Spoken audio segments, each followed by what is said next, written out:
నమస్కారం ఈటీవీ 360కి స్వాగతం. ముందుగా ప్రధానాంశాలు. సమస్యల పరిష్కారంలో నిర్లక్ష్యాన్ని సహించబోనన్న సీఎం. చంద్రన్న బీమా సొమ్ము పంపిణీలో జాప్యంపై ఆగ్రహం. విశాఖలో నేటి నుంచి మహానాడు మహాసంరంభం. రాష్ట్రాభివృద్ధి, పార్టీ భవిష్యత్తుపై 3 రోజుల మథనం.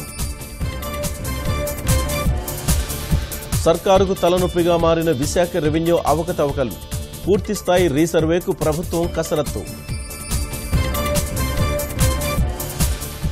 అనంతపురం జిల్లాలో ఆర్టీసీ బస్సు బోల్తా, 15 మందికి గాయాలు, 5గురి పరిస్థితి విషమం.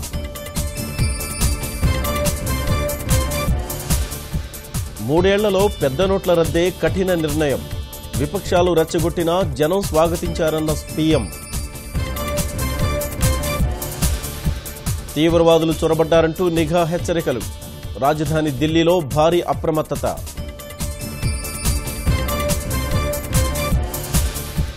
నేడు ఉద్యోగుల భవిష్య నిధి సంస్థ సమావేశం. 2 కీలక ప్రతిపాదనలపై చర్చించే అవకాశం. శ్రీలంకను ముంచెత్తుతున్న వరదలు. 92 మంది మృతి, 110 మందికి గాయాలు.